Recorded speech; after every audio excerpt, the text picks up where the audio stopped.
تاریخ ہے حجاب، تعریف ہے حجاب صرف ایک کپڑے کے ٹکڑے کا نام نہیں ہے، بلکہ حجاب ایک مومن عورت کی پہچان ہے، اور یہ پہچان کسی انسان کی دی ہوئی نہیں ہے، بلکہ یہ پہچان اسے اس کے رب نے دی ہے۔ اللہ رب العزت فرماتے ہیں سورہ احزاب کی آیت نمبر 59، اے نبی صلی اللہ علیہ وسلم اپنی بیویوں، بیٹیوں اور مومن عورتوں سے کہہ دیجئے کہ اپنی چادروں کے پلو لٹکا لیا کریں تاکہ وہ پہچان لی جائیں اور ستائی نہ جائیں۔ اللہ تعالیٰ غفور الرحیم ہے۔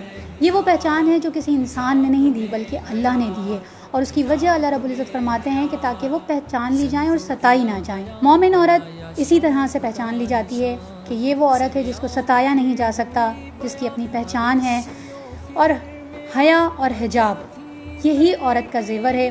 عورت کے معنی ہی چھپی ہوئی چیز کے ہیں، لیکن مغربی معاشرہ آج اس حجاب سے اس قدر خوفزدہ ہے کہ کہیں آپ دیکھیں تو اسکولوں میں پابندی لگتی ہے اور کہیں آپ دیکھیں تو یونیورسٹیوں میں پابندی لگتی ہے۔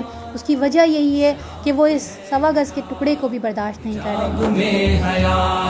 حجاب میں حیات، عزت بھی ہے حجاب میں، توقیر بھی حجاب میں، عورت محفوظ حجاب میں، نجات بھی حجاب میں، معیار زندگی ہے حجاب۔ تاریخ ہے حجاب، تعریف ہے حجاب، دختر مسلم کی